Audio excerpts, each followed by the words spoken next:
എന്താടാ പെട്ടെന്നെങ്കിൽ പോന്നെ? എന്നെ പറഞ്ഞു വിട്ടു. കമ്പനിന്ന് ടെർമിനേറ്റ് ചെയ്തു. എന്റെ അനിയത്തിയാ എനിക്ക് ടെർമിനേഷൻ ലെറ്റർ തന്നത്.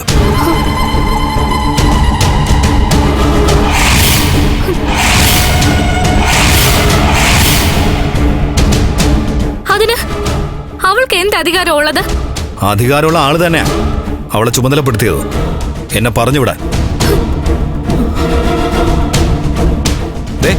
ദേണ്ടിരിക്കുന്ന ഒരാള്. കണ്ണേട്ടാ, ഇതിന്റെ അബദ്ധം എന്നല്ല പറയേണ്ടത്, ദുരന്തമെന്നാ. എടാ മോനെ കണ്ണാ, നീ മൊത്തം അവളുടെ പേരിലൊന്നും എഴുതി വെച്ചിട്ടില്ലല്ലോ.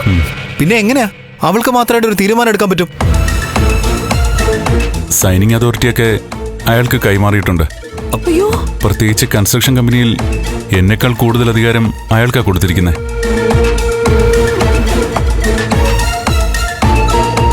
അത് വേറൊന്നും കൊണ്ടല്ല, അയാൾ എന്നെ ഇങ്ങനെ ചീറ്റ് ചെയ്യുമെന്ന് ഞാൻ കരുതിയില്ലല്ലോ.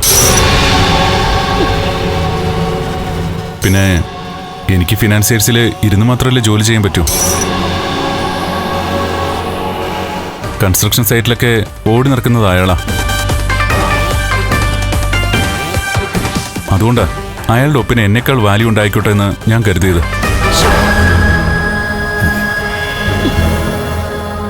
ഒരിക്കലും നമ്മൾ ചിന്തിക്കുന്നില്ലല്ലോ ഇങ്ങനെയൊക്കെ സംഭവിക്കുന്ന.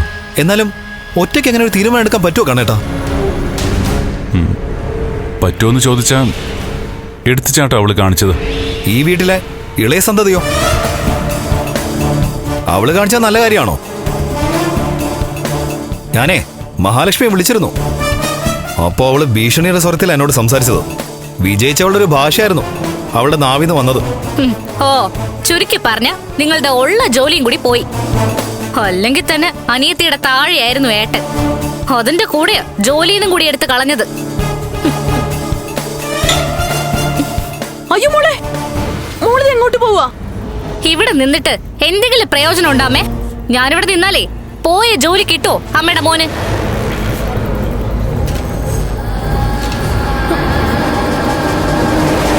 അയ്യോ എടാ, ദേ അവളവളുടെ വീട്ടിലേക്ക് പിണങ്ങി പോയെന്നാ തോന്നുന്നേ.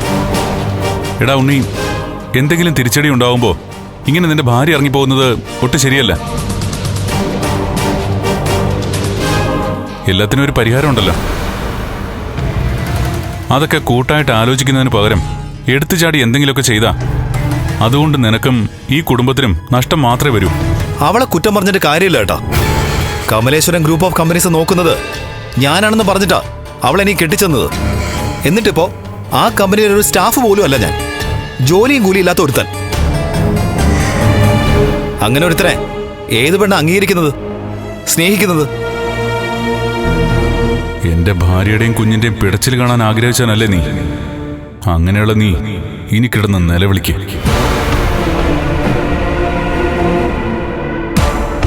കണ്ണേട്ടെന്താ ആലോചിക്കുന്നത്? അല്ല, പകുതി സ്വത്ത് എഴുതി വാങ്ങിയ ശേഷം ഒരുത്തിക്കുണ്ടായ മാറ്റത്തെപ്പറ്റി ഞാൻ ആലോചിക്കുമായിരുന്നു. എടാ ദേ, അത് ആലോചിക്കുന്നതിന് മുമ്പ് നമുക്കിവിടെ ഒരു പൂജ നടത്തണം. നിന്റെ അച്ഛന്റെ ആണ്ടിന് പോലും ഇവിടെ ഒരു പൂജയോ വഴിപാടോ ഒന്നും നടത്താറില്ല. എന്തിനാ പറയുന്നേ? വിശ്വട്ടിന്റെ ഒരു ഫോട്ടോ പോലും നമ്മൾ ഇവിടെ എവിടെയും വെച്ചിട്ടില്ലല്ലോ. ഫോട്ടോ വെക്കേണ്ടെന്ന് ഞാൻ പറഞ്ഞതല്ലേ അമ്മേ. അച്ഛന്റെ ഫോട്ടോ കാണുമ്പോ എനിക്ക് പഴയതൊക്കെ ഓർമ്മ വരും. ആ ആക്സിഡന്റ് ഓർമ്മ വരും. ബുള്ളറ്റിൽ നിന്ന് തെറിച്ചു വീണ് ചോരയെ കുളിച്ചു കിടക്കുന്ന അച്ഛനെ ഓർമ്മ വരും. അതൊഴിവാക്കാനാ ഞാൻ അതൊന്നും വേണ്ടെന്ന് പറഞ്ഞത്. പക്ഷെ ഇനി അത് പറ്റില്ല. വിശ്വേട്ടന്റെ ആത്മാവിന് മോക്ഷം കിട്ടിയിട്ടില്ലെന്നാ എനിക്ക് തോന്നുന്നത്. അതിന് പരിഹാരം കണ്ടില്ലെങ്കിലേ ദേ, വിശ്വേട്ടനായിട്ടുണ്ടാക്കിയ സ്വത്തുക്കളെല്ലാം നമുക്ക് നഷ്ടപ്പെടും. ഇപ്പൊ തന്നെ പകുതിയോളം പോയില്ലേ? ഇനി ബാക്കിയും പോവുമെന്നാ ഞാൻ പറയുന്നത്.